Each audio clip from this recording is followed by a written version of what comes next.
Before I introduce this next woman, I just want to give a shout out to our sponsors this evening. So first and foremost, two very good friends of mine, Jana and Andrew Hobbs. Thank you for everything. Of course, the amazing Blue River. We can give them a big shout out.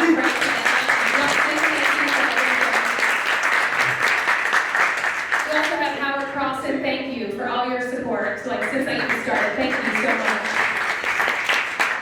We have John Fiastro. I know he's not here tonight, but we have a couple of others. Jamie Brooke, thank you so much for your support. So appreciate you as well.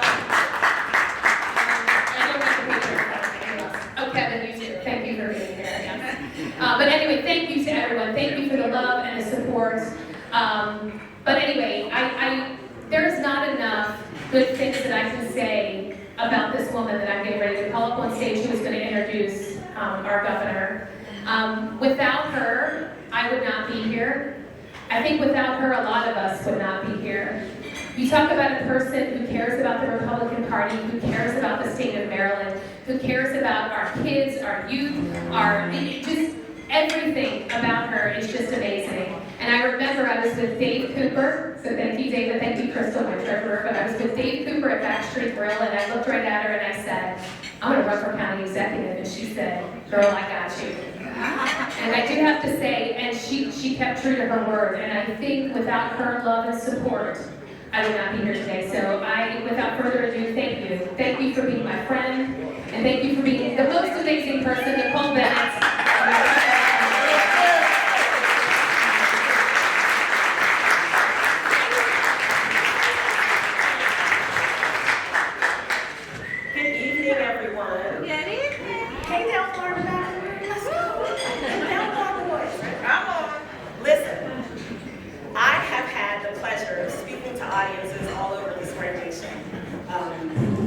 One of the things I love most about speaking to a room full of unapologetic American patriots is that I can tell you the unvarnished truth about people. Now, Governor Ehrlich has a website. You can go and you can read about how he served in the House of Delegates, and he worked across the aisle when he needed to, how he ran for and won his seat in the U.S. House, and he was very good there. One of my most favorite points about him being an elected congressman was he got the choice to vote to impeach Slick Willie himself, William Jefferson Clinton, right? So if you're a modern fan, I'm giving you his greatest hits. He came back to the great state of Maryland on fire, ran for governor of this state after 36 years of MD Dems giving us the blues. 36 years. Before Governor Bob, the last Republican governor was Spiro Agnew. I kid you. Governor Bob came in, Kathleen Kennedy Townsend was the heir apparent. Paris Glendening had raped the state over, $4 billion deficit. A horrible, horrible person. We refer to him as Uncle Paris instead of Uncle Sam. Put his hand in your pocket up to the elbow. Horrible guy. They say, Bobby's running. Now, I'm a fan of Governor Ehrlich, can you tell? Big fan. Even bigger fan of his wife, Kim. If Kendall Ehrlich had a fan club, I'd be the president. I really would. This man married a brilliant woman who stood by his side. And when I tell you, when he kicked in the Democrats' teeth in that election, you want to talk about an MD-GOP party that we haven't had since? 36 years. And he took her to town.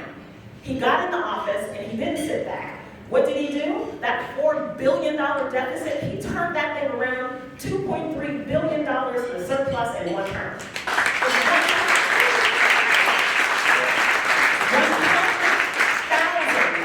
New private sector jobs. Maryland hasn't seen stimulation like that ever. This man went in and got to work. He stood on his conservative principles, but where there was space to stand on common ground, he stood on it. He looked these Democrats in the face and spoke truth to their power, and this state is all the better for it. He has revitalized not only the place where I live, Southern Maryland, but the entire state. There is a highway Governor Bob is big on transportation. We call it the Bob Ehrlich Highway, the Inter-County Connector.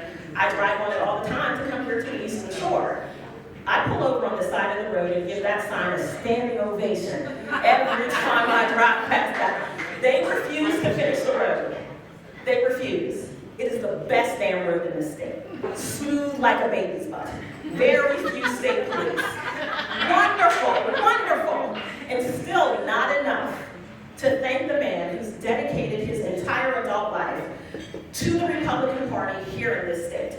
Governor Bob can do a million things. He is well regarded. He's won every kind of award. He's helped the Trump administration. His beautiful wife, Kendall, has served in the Trump administration, volunteered during this last election. We worked hard to get Trump elected. It wasn't easy. It was not easy. I tell you, I've been to more barbershops than I ever planned to go to. But that's where black men are. Let me tell you, they believe in a haircut. The brothers like a fade. We go in, we talk to them. We'd ask them simple questions. And these questions were inspired by the work of Governor Bob Ehrlich. Because he says, it doesn't matter. Having kitchen table conversations are the most important conversations that you're going to have with people.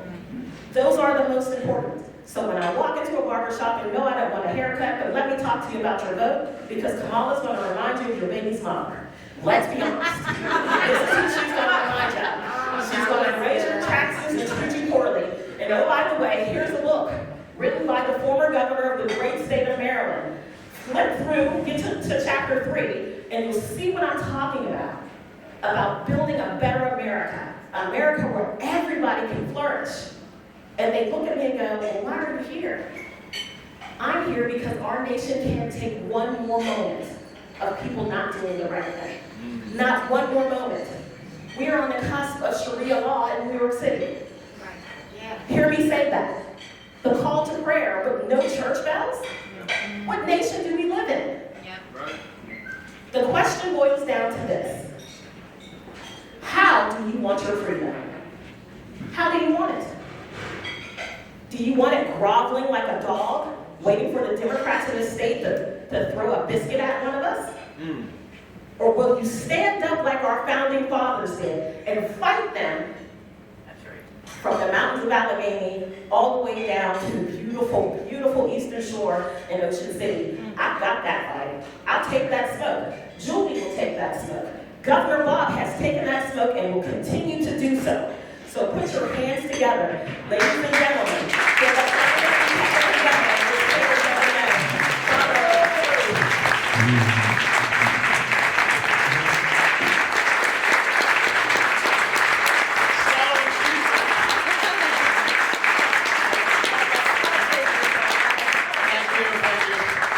Subtle as usual, God almighty.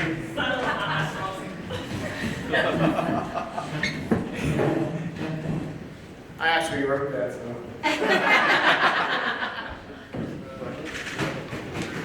It's really good to be back. First, apologies for Kendall.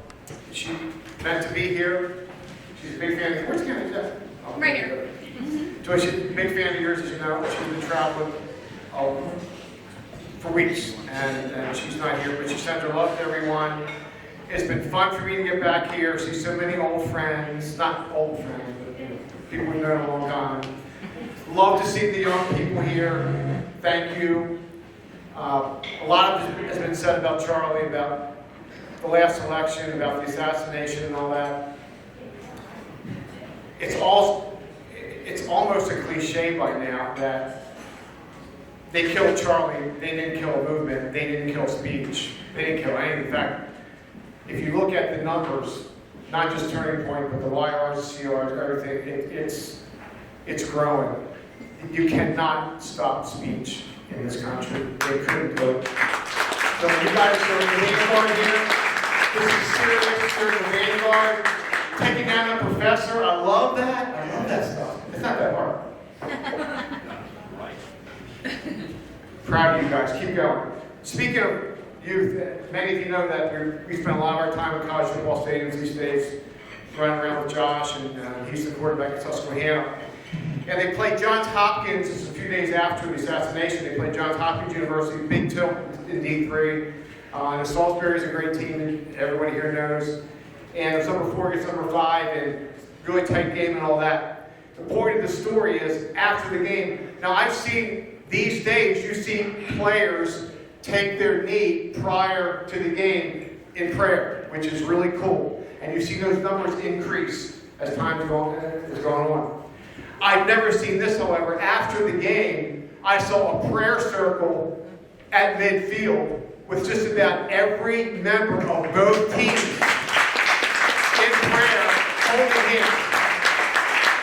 And trust me, that wasn't about football. That wasn't about football. So, keep going. Don't screw it up. I'm following you, okay? And we want books, by the way. Everybody's getting a book here this evening. This is my 7th book. I'll talk about the book in a minute. But I've gone to some folks who supported me for years and asked them to buy books for CRs, for YRs around the state. We've raised money for them to buy about 350 books around the state. So we've lots of books here tonight for the young people. Give it to a liberal, upset them, really cool. Second point here is Julie. So we'll know her well. We certainly watched her. Love what we've seen, so I called some friends of mine to get some descriptions. You didn't know this, did you? You didn't know I didn't. And what came back was everything I knew, and everything that explains why you're here this evening. Feisty, by the way. Feisty, I like that. Aggressive, feisty. I married Kendall Earl, okay? I'm not intimidated by strong women. Super confident. Rising star. Pretty cool. Being county executive is not easy. Legislative seats, I was in the House of Delegates, I've been in Congress, sometimes not so hard. When you're an executive, you have to answer. You have to say no. You have to be accountable. You have to actually do things. Churchill said, you got enemies? Good, that means you've done something, right? Right. You got enemies, by the way, too. That's good. That's okay. It's okay. If you didn't have enemies, you wouldn't be doing anything. So I'm really proud of you. I'm proud to be back. And most of all, I'm proud of the way you run this county. Oh, yeah. Okay? Big time. Third point. I only have 4. Last is going to be about the book. So you have a really good county executive here with a bright future. And at some point, there's going to be an election, and she's going to run, her name's going to be in the ballot, and she's going to ask you for support. You've come here tonight, you've written checks, that's all great. But when you have a really good candidate in a struggling party in a deep blue state, you want to grow that candidate. So I don't know what this means to you. I don't know whether writing another check is how you want to support her. I don't know whether a lawn sign is how you want to support her. I don't know your Christmas list, if that's how you want to support her. Now, I have been going around the state doing some events, and I've been apologizing because I lied to you for years. You all didn't know it. I told you a really big lie, and I'm here just like an AA meeting. I apologize, and I'm coming clean because I told you for years that my bumper sticker would come off easily. And I just lied to you. And some of you would come to me and say, I got a brand new sports car. I can't put a bumper sticker on. I say, put the bumper sticker on because it increases the resale value of the home. So the bumper sticker needs to go on. Whatever that means to you to support your county executive, please do it. Run for re-election ain't easy. Being an executive ain't easy. Being accountable ain't easy. Leading a county ain't easy. So she deserves it. That's why I'm here this evening. Get her reelected. Okay?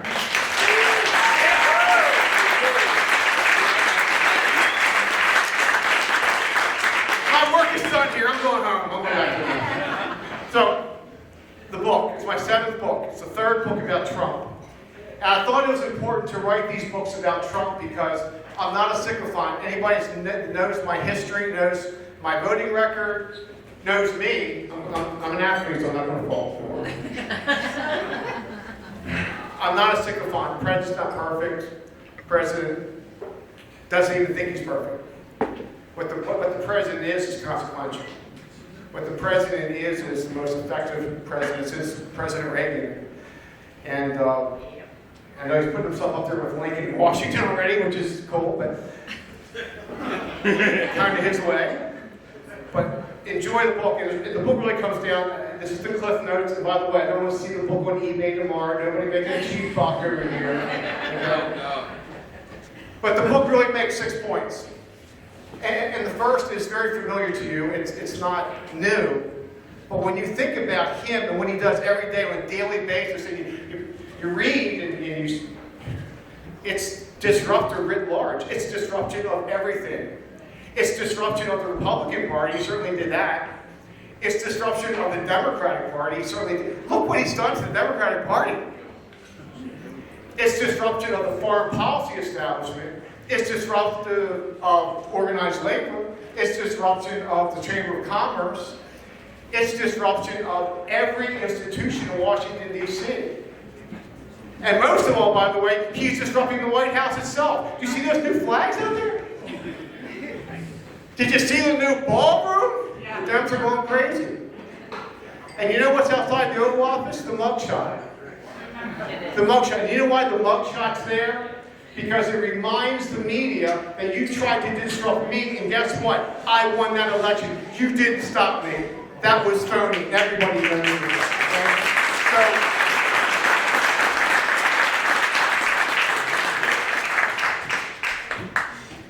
Second point of the book are 6.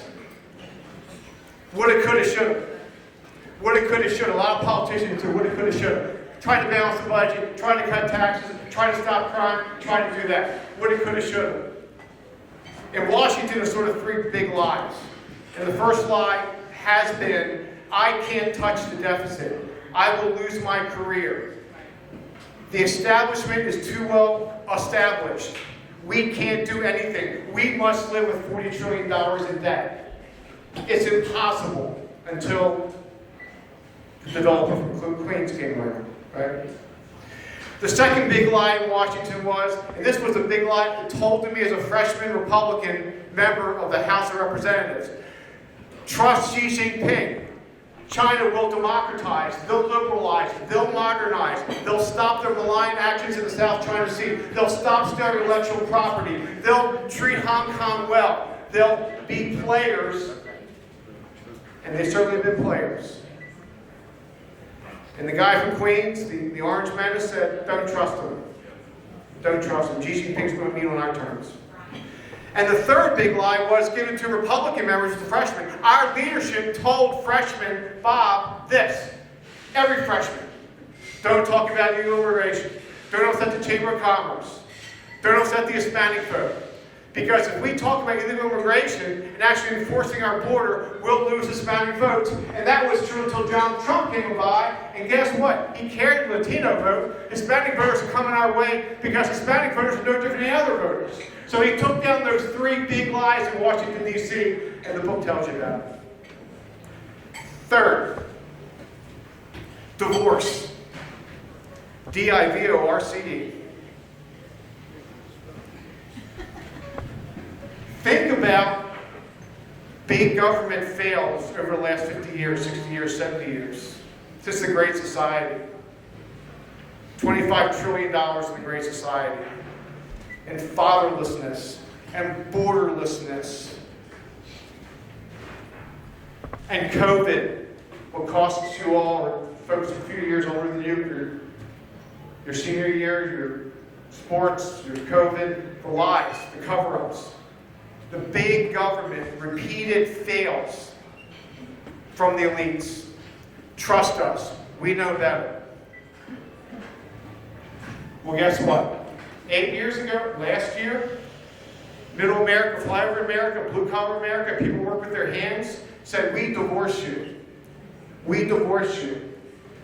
We bled in Vietnam. You've not helped us. You've hollowed out our towns with bad trade deals.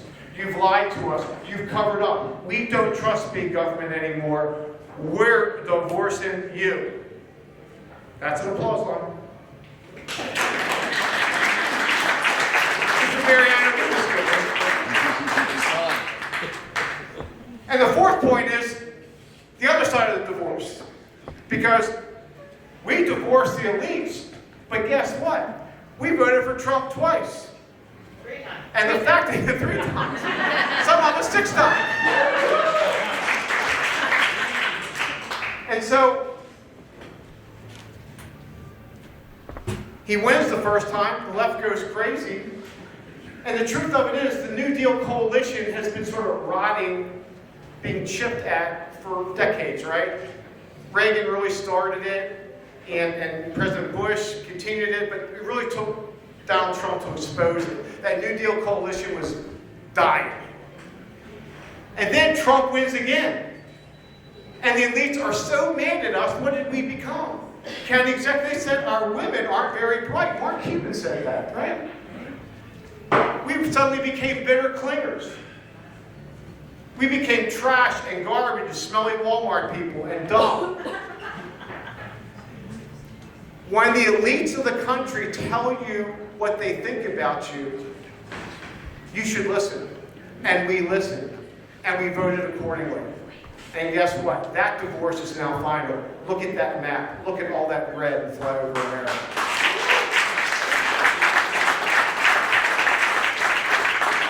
Fifth point, I need 2 more. Fifth point of the book. Boomerang. We gotta stop the boomerang. 62 genders one day, 2 the next. 1619 one day, 1776 the next. Borderlessness one day, secure border the next. Pronoun nonsense one day. Grammar school the next. Dudes and girls dock rooms one day. Title IX the next. Green New Deal one day. Drill baby drill the next. If you look at these boomerangs, these policy boomerangs, it confuses young people, not you all, but it does confuse people, right? It's too much. It's too much too quick. Some of it's crazy. Nobody gets it. And for 4 years in the Biden administration, you're supposed to buy it and be quiet about it. Well, guess what? No more. No more boomerangs. No more boomerangs. Last point of the book, and then I'll be out of here. This is really important. One day during the Biden administration, I put out a statement. I just couldn't take it anymore. Kamala said something I just couldn't take it. My head was... And I said something along the lines of, this is what you get.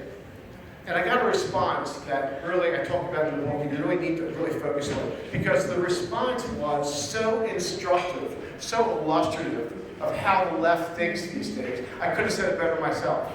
Because in response to my well-written criticism of the Biden-Harris administration, the response was, it's all right, Trump lost.